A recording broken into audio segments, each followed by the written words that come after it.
Good morning, everyone. And now I welcome you all in the another very interesting session of glaucoma. First of all, I would like to invite the panelists and chairpersons of this session. Dr. Barun Naik sir is here. Dr. Pranav Ranjan, Dr. Sudipta Ghosh. She came all the way running from Kolkata. Dr. Shweta Tripathi is here, and Dr. Shalini Mohan, myself as moderator. So,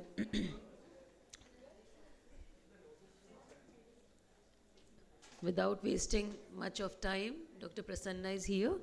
So we have another very wonderful speaker who is famous for his wonderful animations and teaching videos. Dr. Prasanna, who would be talking about neophyte gonioscopist animative and videographic atlas with focal points for effective practice.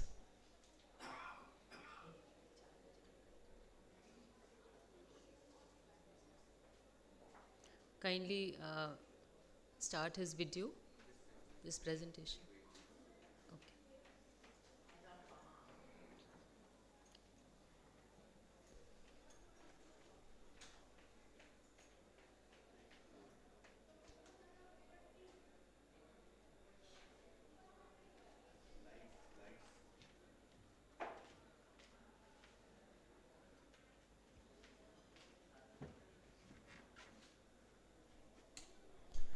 Thank you, ma'am. Thank you, sir, for giving me the opportunity to have the talk on a neophyte gonioscopist's animative and videographic atlas. So, this is just a teaching video which we have developed. Let me start with an animation of an angle recess so that the videos are directed towards a novice surgeon or a novice ophthalmologist who is entering into the field of glaucoma. So, all these animations and videos are done by myself and my team. So this is an animation of an angle anatomy which starts from the root of iris posteriorly, the ciliary body band, the scleral spur, pigmented trabecular meshwork, non-pigmented, and the Schwalbe's line. You can see here I've used a metaphorical conceptual learning where first we show the animation of what the neophyte has to expect, and then we take them into the real-time clinical video so that they can match the following. So where is the ciliary body band or where is the root of iris? They can go match the following. So this is the scleral spur, or then this is the pigmented trabecular meshwork, so pigmented with pigmented. So it's like metaphorical match the following. So, and then we can slowly take them into the grading of the angle structures. How is a grade 3, what is a grade 2 where only the posterior trabecular meshwork pigmented is present, and in grade 1 only the Schwalbe's line, or in this case only the pigmented Schwalbe's line is seen. Ma'am, the timer is set at 5 minutes, ma'am. It's 7, yeah, it's at 5, ma'am. Yeah, I just wanted to, yeah, yes, ma'am. Thank you, ma'am. So the patient is made to sit right, and the lens is positioned in the lower fornix by asking the patient to look up. But the main thing here in this video, as you can see, the slit is put and the lens is placed into the patient's eye.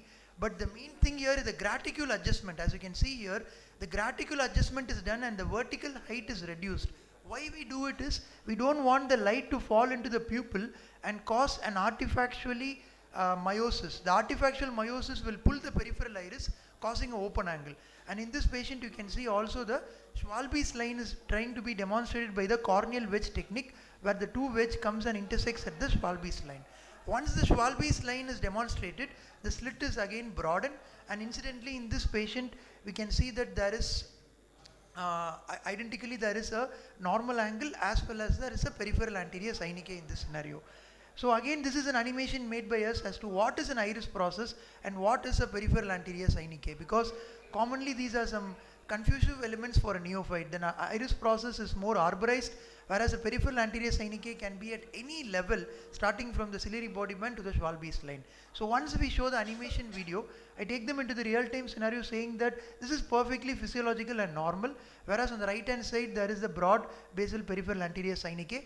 Now the concepts are being taken into play, that is IOP will be normal in this, whereas it can be abnormal here, and here the structures beneath it are actually very visible, whereas here the structures beneath it are not visible. Here the process only wraps around the angle recess, whereas it adheres here and it actually destroys the angle kind of. So if the patient is having a 3 mirror or a single mirror, he has to do 3 rotations to examine all the angles. If there is a 2 mirror, then there is a 1 rotation alone is enough to examine all the angle. And there is a static versus dynamic gonioscopy in this. For example, I am seeing this mirror, the inferior mirror here. let us see in this video where it appears crowded.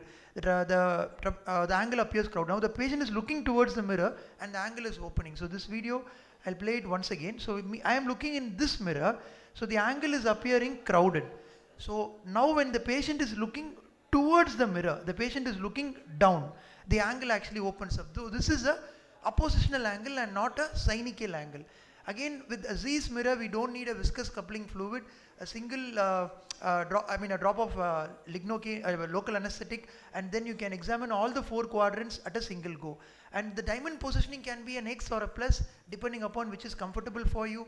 In this, there is no need to rotate the lens. That's the advantage with this particular mirror. There we had dynamic gonioscopy. Here we have indentation where we put an axial pressure. By putting an axial pressure, if there is an oppositional angle closure, then it will automatically open up because of the distribution of the aqueous towards the angle. So that is how we do with this. Even some special situations, isn't every situation special? We have to preoperatively note the peripheral anterior synechiae to avoid doing a PA in that particular region, or else we may end up having these kind of scenarios where there is an IFEMA seen in the superior mirror, that is in the inferior angle, in one of the post-trabeculectomy patients where you can see that the bleeding is happening from one of the pillars of the PI, as in this scenario. Then this is a patent ostium, and on the right hand side we can see a blocked ostium. Sometimes when the IOP is high, we may think the bleb is the culprit, but there can also be the ostium being occluded with the pigments, as you can see here, which can actually be the culprit.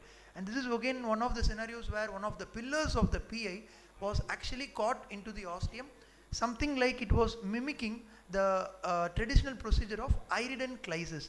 As you can see in this video, it's mimicking a single pillar iridan clisis. Other surgical scenarios, we need to do post PKP, post expression. Gonioscopy is dying art, and it has to be done for all the patients, if not at least for these selective patients. As you can see, every situation is special. We have a PXF patient. It is very important that we do a gonioscopy. You can see a sample Aziz line.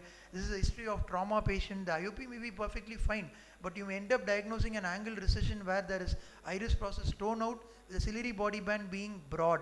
And this is an anaeritic patient where you can beautifully see the ciliary body. The pars plications of the ciliary body can be beautifully seen, and even there is an iris stump here.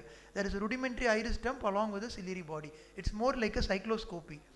And then for want of time, I'll just skip this case. Even for laser training, we have worked some animations where we show the normal anatomy first, and then we show where the ALT spots are placed and the SLT spots are placed, that is between the pigmented trabecular meshwork and non-pigmented trabecular meshwork.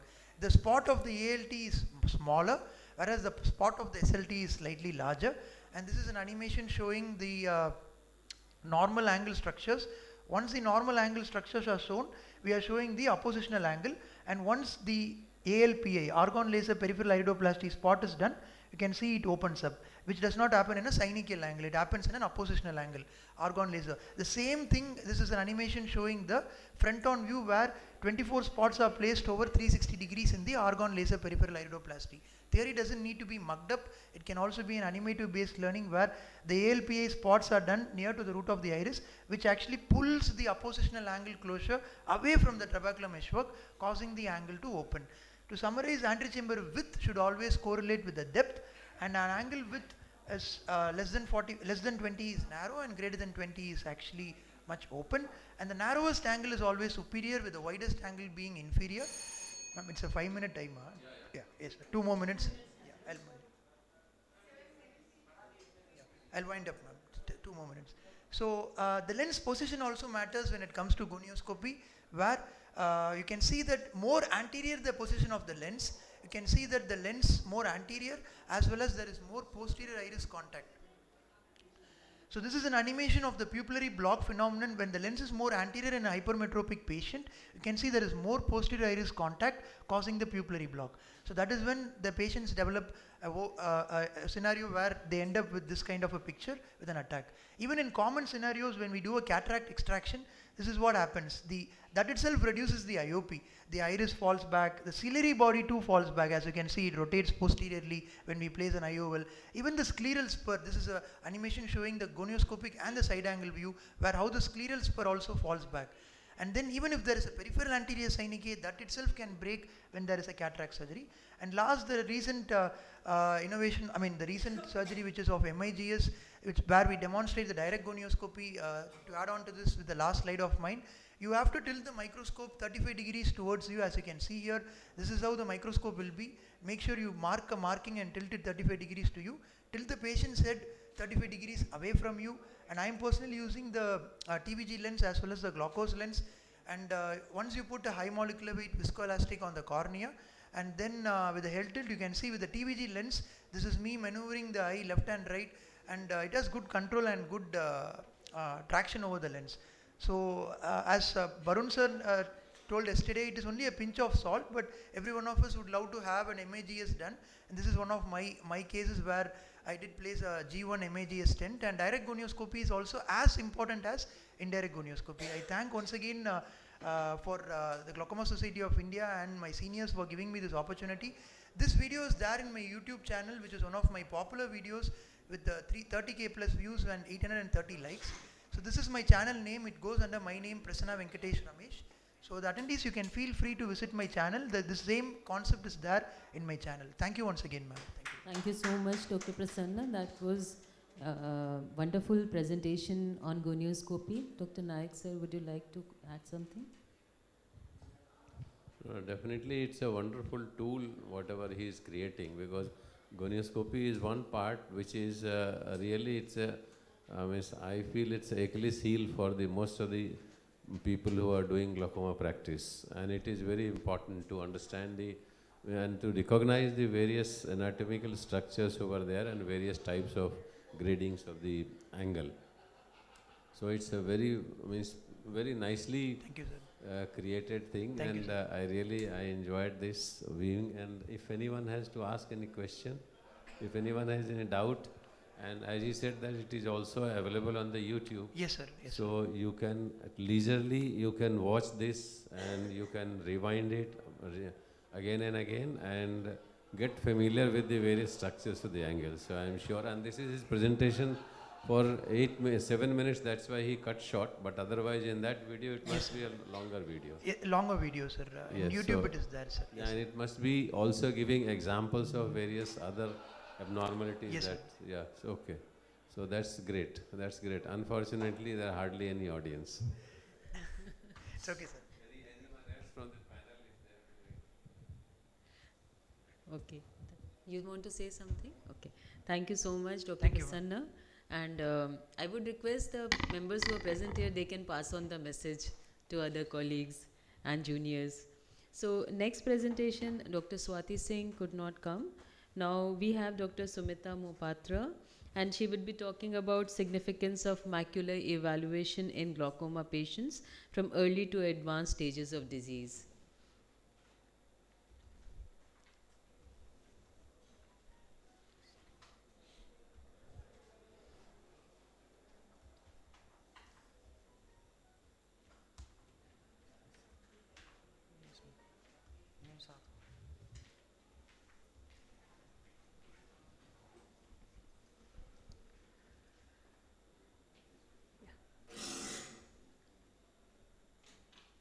Good morning, everyone.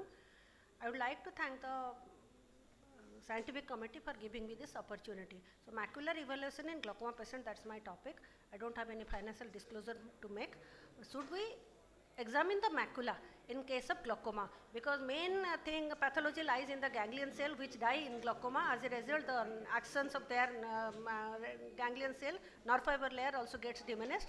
So ganglion cell is very much important in glaucoma evaluation, and majority of the interganglion cell population reside in macula, and central 20° contains as much as 50% of all the ganglion cell, so it is reasonable to evaluate the macula in glaucoma. And quality of life gets very much diminished if the central vision is affected for the person. So we should be very careful while we observe the macular area. There are certain advantages of the macular imaging. The retinal ganglion cell body is almost 10 to 20 times larger than the axon, that is the nerve fiber. So any change in thickness is easier to detect here. And macula is more uniform, unlike the other like RNFL and optic nerve head among the patients, and the measurement can be repeatable, and it is also less affected by factors like size, tilt, parapapillary atrophy, and presence of blood vessels which are not there, and glial tissue.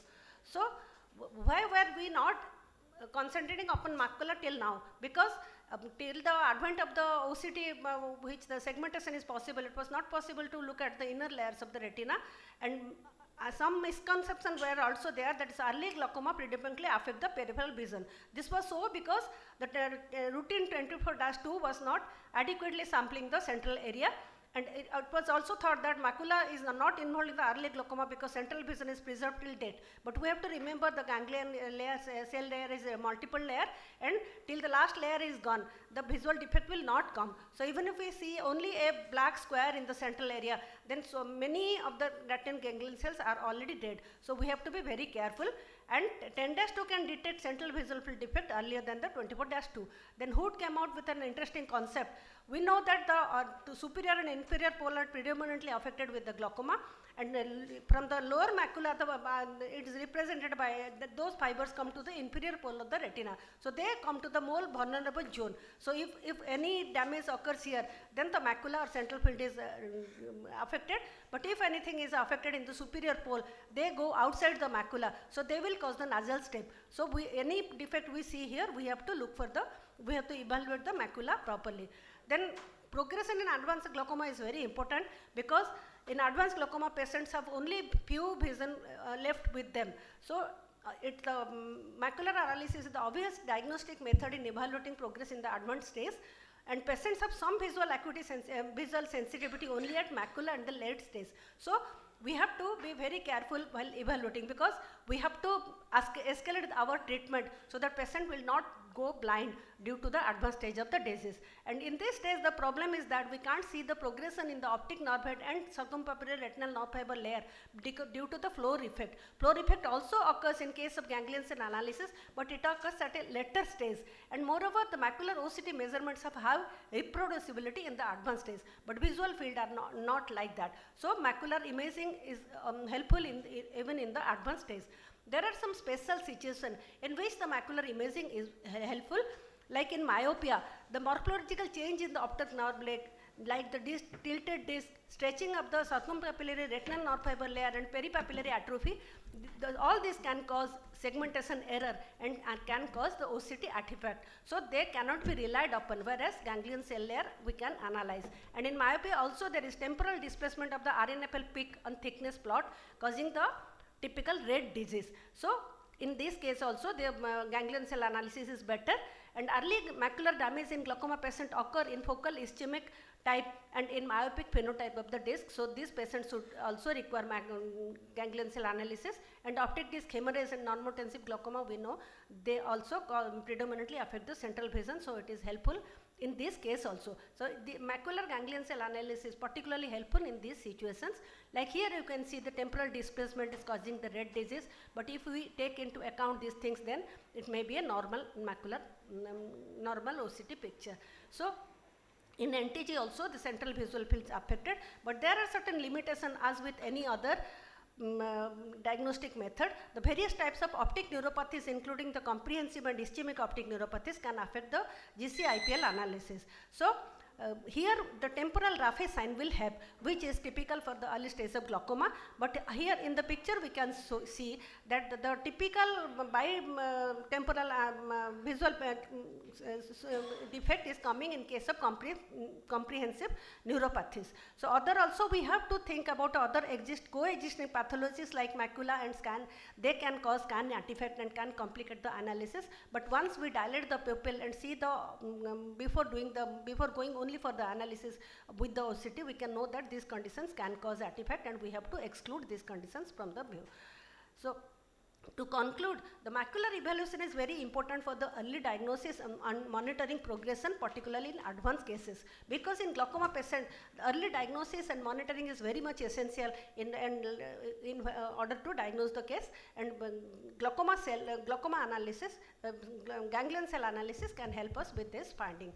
And it's particularly helpful in certain ocular conditions in eyes with high myopia, positive history of disc hemorrhage, and certain optic disc phenotypes in which we should do the ganglion cell analysis. It is complementary to other types of analysis like a retinal nerve fiber layer and optic nerve head, but we have to do these conditions, and early glaucoma patients with macular damage should be treated more aggressively to prevent visual disability, because patient is bothered only with their central visual field loss. He is not bothered even if he is having only one nasal step or something, that will not bother him. But even if he starts, when he starts deteriorating his quality, central vision, the quality of life is much more affected and he will be concerned. So we have to take this into account so that our glaucoma evolution will be complete.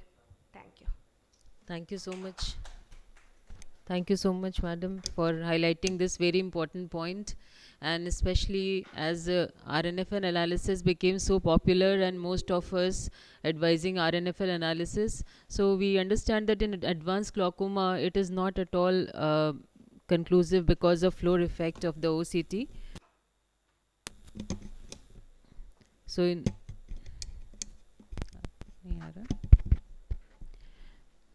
in advanced glaucoma it is not at all required. So Dr. Shweta, would you like to comment upon it? Madam, it was a very nice presentation, and as you had highlighted the importance of GCC analysis in myopic eyes.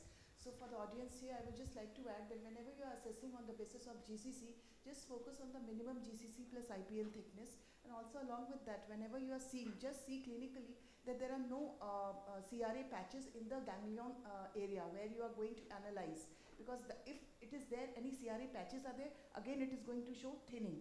And also for evaluation of the myopic cases, because the assessment through RNFL is little difficult, what you can do clinically is take a clinical photograph and go with the visual field.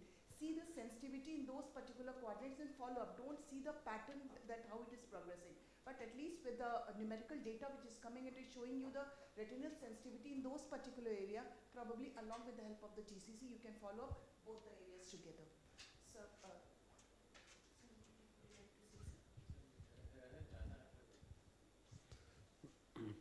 Yes, definitely this has added a new dimension, because earlier in glaucoma people used to think central vision is never affected, it doesn't affect the macular area, but now it's definitely that is not the fact. So it does get affected, and that's why even in the perimetry now there are some area where the central spots are also tested in the routine testing.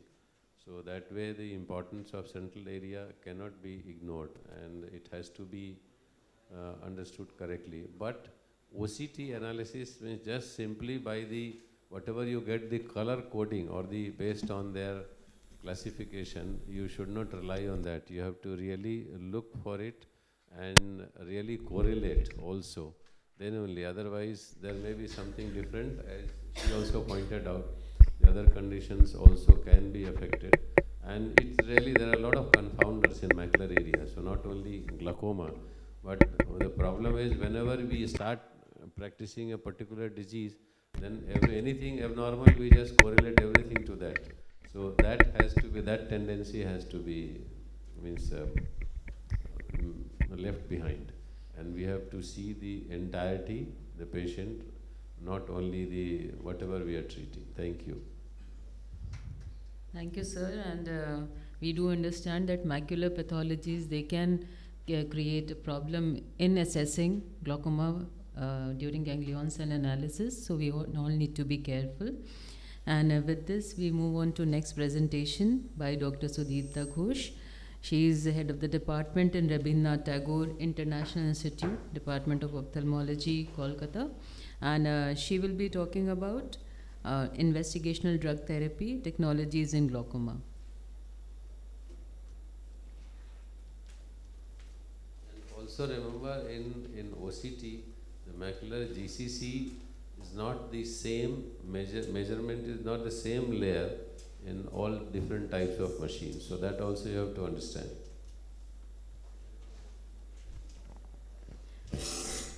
Good morning, everybody. Thank you so much. Today I'm going to speak about the investigational drug delivery technologies in glaucoma. So drug delivery to the anterior segment of the eye has always been a challenging issue. Topical eye drops, the most common route of administration for treatment for ocular anterior segment disease, has a low level of bioavailability of 1% to 10%. Hence, the therapeutic concentrations may not be reached. In addition, the topical eye drops often have a short duration of action, so that frequent application of drops is required. This may result in patients' discomfort due to ocular surface toxicity, and the correct dosing regime is highly dependent on the patient's compliance. Now, in this flow chart, we can see the various investigation drug delivery technologies that are available to us.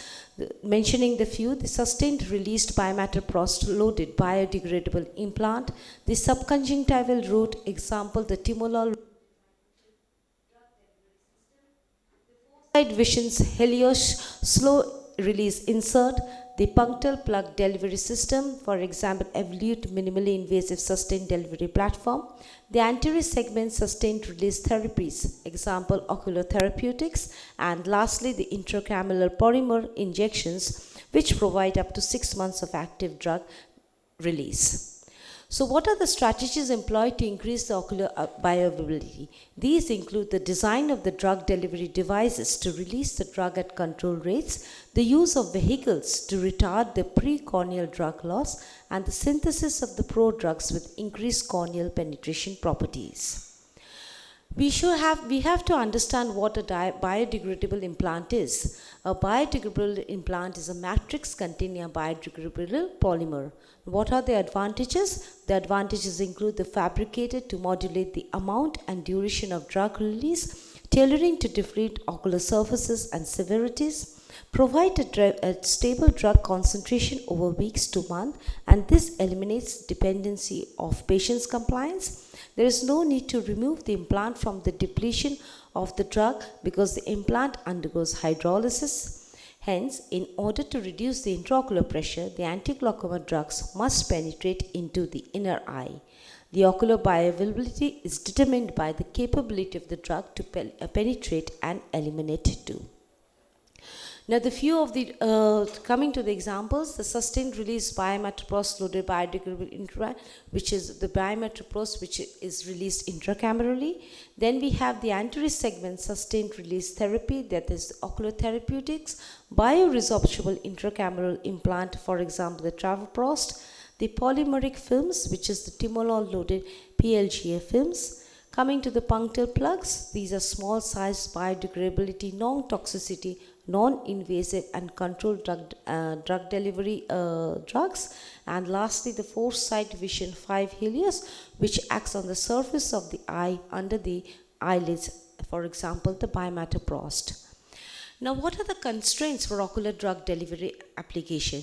The constraints include the lower ocular bioavailability, the precorneal drug loss, the rapid tearing, the non-productive absorption, the transient residence time, the impermeability of the drugs to corneal epithelium, the nasolacrimal drainage, and systemic toxicity of the drug. Hence, to conclude, the development of the suitable drug delivery system has been widely explored through the years and in the last decade, and several novel drug carrier systems have also been studied. Further studies are needed for meeting the potential challenges in the area of the ophthalmic therapeutics to overcome the limitations and conventional formulations like low bioavailability, the frequent dosing intervals, systemic toxicity, and the patient compliance. Thank you so much for your patient hearing. Thank you. Thank you so much, Dr. Sudeepta, for highlighting these important investigational drugs. And we do understand that it becomes inconvenient for patient to put drops every day, and it definitely hampers the compliance and adherence of the patient. So if we can have some drug delivery system which can deliver a fixed amount of drug for the patient, then definitely it is going to improve the intraocular pressure controls and will also control the fluctuations in intraocular pressure which might be there due to poor compliance of the patient. So, Dr. Nayak sir, would you like to add something? These things are being talked about for long, and because OcuCert also, the one OcuCert had come in the market long back, but it was not a success. So any anti-glaucoma medication, newer development, because basically according to me, the primary means unless we have some different philosophy, probably those things are just the similar thing in a different manner. But one of the thing which is compliance issue, which will be covered with the, if suppose these drugs are in the market, appears in the market, because then it's instead of daily installation, it will be much longer, even 6 months, one implant and 6 months it will work. That will be really fantastic. But I don't know when will it be available. And but other things, that all those other molecules also which are coming, primarily they just reduce intraocular pressure. So nothing which is so far coming to target some different, means directly tackle the pathology. And number two, about a lot of yesterday there was one session where, or day before yesterday, people were talking about the neuroprotection, but neuroprotection also being talked about for more than 20 years. But still there is nothing which is there available to us.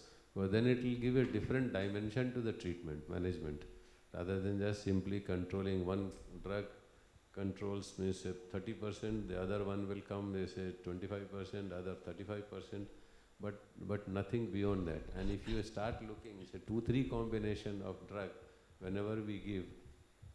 It's not that each individual drug A plus B plus C is equal to combined effect of all three. Yes. It's not that, because Yeah. the second drug will have much lower effect, third drug will still lower effect. Yes, sir. So those limitations are there, but I don't know, unfortunately, there is, in the market there are so many drugs, molecules available, but everything is working on the same principles, so it has limitations. So drug delivery, newer delivery will definitely tackle to some extent those problems, that at least the compliance and the side effects will be reduced. Thank you, sir. Thank you, sir. In fact, sir has rightly emphasized that so many things are being talked about, neuroprotection, ocular blood flow, and so on and so forth, but till now there are no conclusive evidence to show that actually they are benefiting the patient in response to visual fields and visual acuity.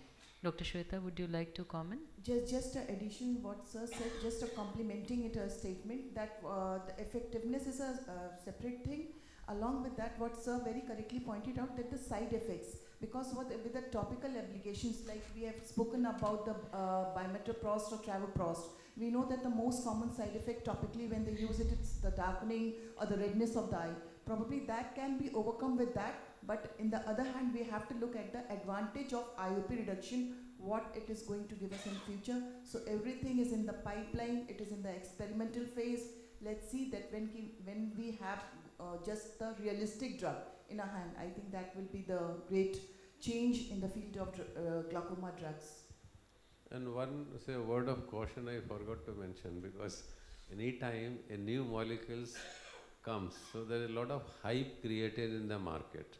Yes. And similarly, like ROCK inhibitors, for so many years people were talking, oh, it's now coming. And then it's available in foreign countries. Some people who had access that time, they used to get it imported at a very high price. But now it's available in our country. But remember that these drugs are not the first line treatment. Yes. So, but everyone, because I see about 50-60% doctors, they start prescribing this as if they are ahead of time, because they are prescribing the latest drug. But it is not the Yes. really means.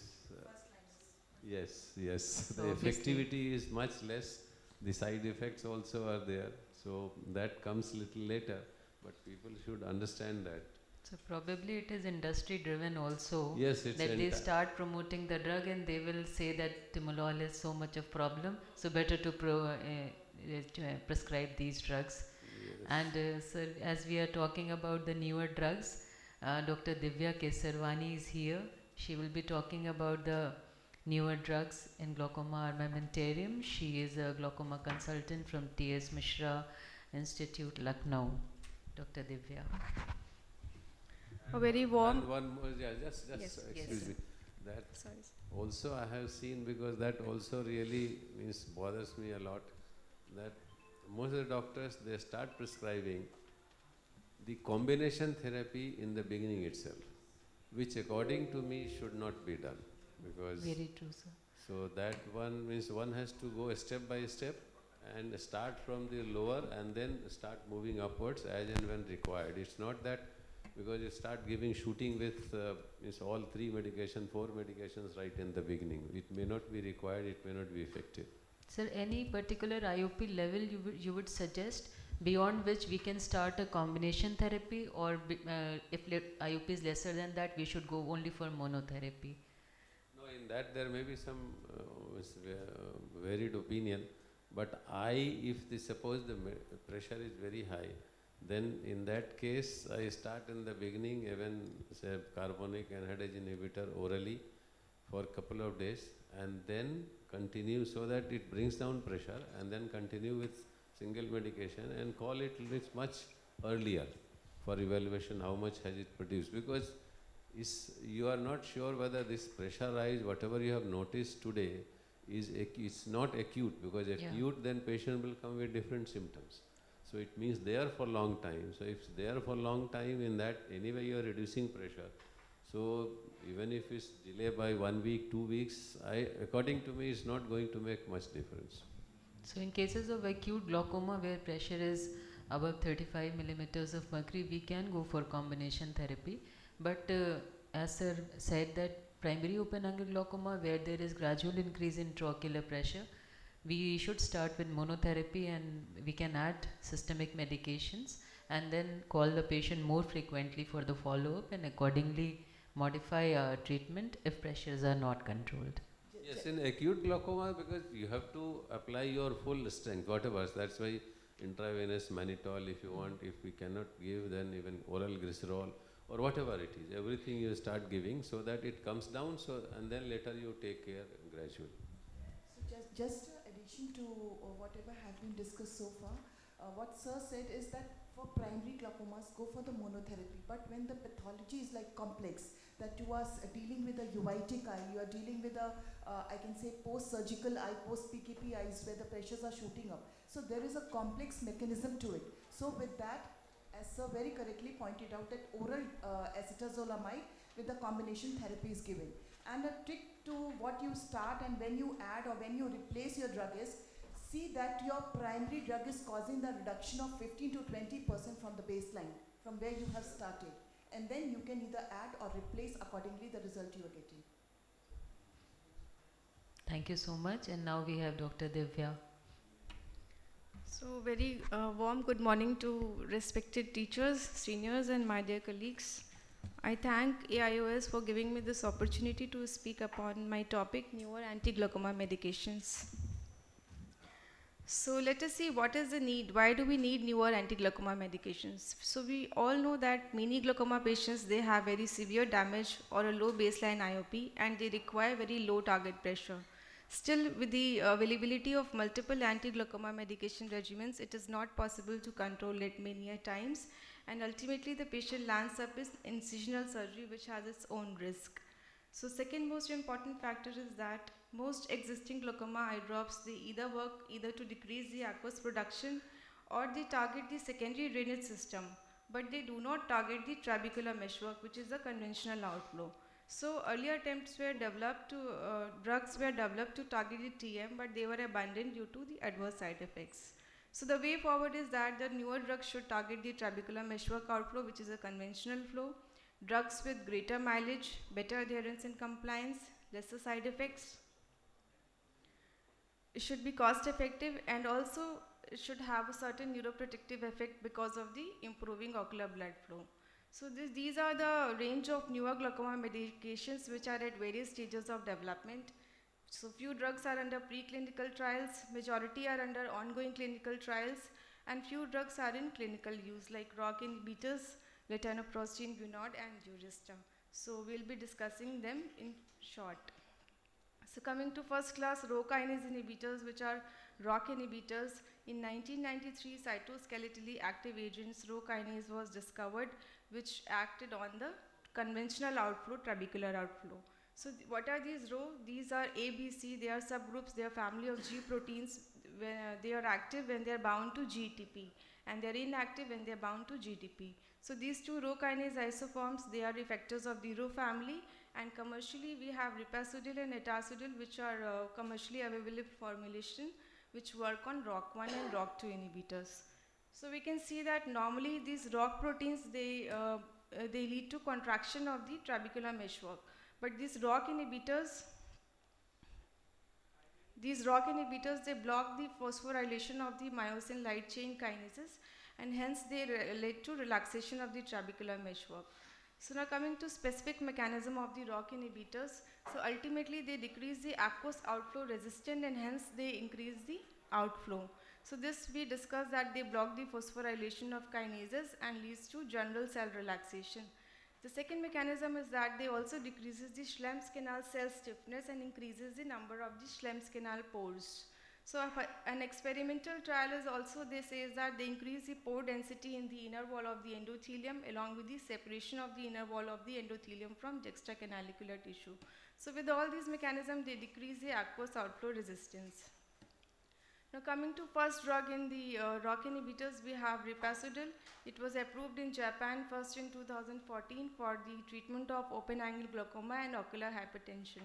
So phase 1 and 2 trials for ripasudil at the concentration of 0.4% BID, they showed that it lowered the IOP on an average about 2 to 4.4 millimeter of mercury after 2 hours of instillation. Then phase 3 trials were done to evaluate the additive IOP lowering effect of the ripasudil with timolol and with latanoprost, and they found a significant IOP reduction of around 0.9 to 1.6 millimeter with timolol and around 1.4 millimeter of mercury for latanoprost. So side effects, conjunctival hyperemia is the common side effect with ripasudil, and in some cases allergic conjunctivitis and blepharitis was also seen. So fasudil is the next category of the drug, but for now no results have been published as yet in a peer-reviewed literature. So next drug in the category of the ROCK inhibitors was etarsudil. So something specific about etarsudil is that apart from being a ROCK inhibitor, it is also a norepinephrine transport inhibitor. So because this is a norepinephrine transport inhibitor, so this leads to vasoconstriction, and this vasoconstriction leads to decreased production of the aqueous because of the less vascular supply to the ciliary muscles, ciliary body. So apart from these two mechanisms, it also decreases the episcleral venous pressure. So we can see that it lowers the IOP by all the three mechanisms. It was approved for use in the US to treat glaucoma in 2017. So here also it has the side effects of conjunctival hyperemia along with certain other side effects like corneal verticillata and subconjunctival hemorrhages in some cases. So in 2019 we discovered another drug which was called Roclatin. It was a fixed dose combination of 0.02% of etarsudil with 0.005% of latanoprost. So if we summarize the trials on the Rho kinase inhibitor, we can say that none of the Rho kinase inhibitors tested in these clinical trials proved themselves superior to commonly used first-line agents for lowering IOP, and we can use them only as an adjuvant agent and not as a primary drugs because they have a different mechanism of action, so they can be used as an adjuvant agents to the existing glaucoma medication. Also, 3 months trial, an observational study of ripasudil, they found that the IOP was significantly lowered in patients with primary open-angle glaucoma, uveitic glaucoma, steroid-induced glaucoma, but not in the neovascular glaucoma. So other potential areas of investigations are, they include the role of Rho kinase in the neuroprotection, which is still to be discovered. So we'll not go into the newer drug delivery system. Ma'am has already described this in details. So we can just see the names like SIR said, OcuCert. Then we have a bimetoprost implant, rings, travoprost plankton plugs, some nanotechnology. So these are all the novel delivery system. So now coming to investigational glaucoma medications, they are under ongoing clinical trials still. So cannabinoids, they have neuroprotective effect because of the inhibition of the glutamate release. Then we have another drug category which is adenosine receptor agonist. So a newer drug, trabidinoson, has gone phase 2 clinical trials and has shows the clinically significant IOP reduction with no serious side effects. So next class of category is prostanoid receptor agonist, which works on both the mechanism, and phase 1 trials have showed clinically significant IOP reduction, and the drug was also well tolerated. So now coming to neuroprotection in glaucoma. So this is under a clinical trials only. So we can say that we can see that whatever damage has started, it is because of the increased IOP and ischemia, and ultimately a cascade of events happens which leads to apoptosis and the retinal ganglion cell deaths. So several drugs have been developed which works on certain steps in between this cascade, which helps in the neuroprotection. Like neurotrophins, they increase the number of the neurotrophins because of the ischemia. Then we have a glutamate antagonist which decreases the level of glutamate. At this step, similarly, we have certain antioxidants and calcium channel blockers which acts on the specific stages to help the neuroprotection. So at last, I would like to describe about alternate medications which are also under ongoing clinical trials, like alpha lipoic acid, ginkgo biloba, certain nutritional supplements, and citicoline. So all these things I have described, but these are still under ongoing clinical trials. So to conclude, we can say that newer anti-glaucoma medications with superior potency and novel mechanism of action are need of the hour for more efficient medical management of the glaucoma. And with the pace and scale of ongoing research, we have reasons to look forward to newer medications, delivery system, and novel therapeutic modalities being available for patient care. Thank you. Thank you, Dr. Divya, for telling us about these newer drugs and medications. Any questions from the audience for the speakers? So, as we were discussing about these newer drugs, which cannot be started as a primary modality for glaucoma patients, but definitely they have additive effects, and therefore they can be added whenever required in the patients who don't have intraocular pressure control. There is a role that ripasudil also causes corneal endothelial cell improvement. So, any opinion from the panelist about the same? The long-term studies are still awaited, ma'am. So it's like just as said, that claimed by those people who are there. So maybe we can just go for some long-term studies and then we can see. Also, it has got an additional role in the bleb modulation, as said. Yes, So I would like to take sir's opinion on that. Sir, this ROCK inhibitors, they are supposed to have a role in the bleb modulation. Like for the failing blebs, it is supposed to start. So what is your experience in that, sir? Right now, experience-wise, means I cannot add much information, but what happens now, whenever, as I said, no, one of the netarcetil slide, it was there, the first line that she read was, the effect is none of the medicine, it was inferior, means not even equal to the first line of drugs.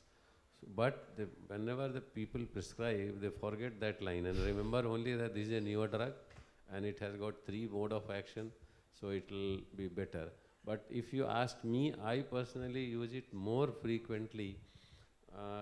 Just it's still there is nothing much proven, but post-operative patients, if the pressure rise immediately and after cataract, then now I prefer to give this, hoping that it also controls little bit of inflammation and the incidence of CME will be less, hopefully, and pressure, whatever pressure, if it comes down, that is okay along with that, because it's for short duration, not for a long duration. So that's your plain cataract surgery you're talking. Plain cataract surgery I'm talking.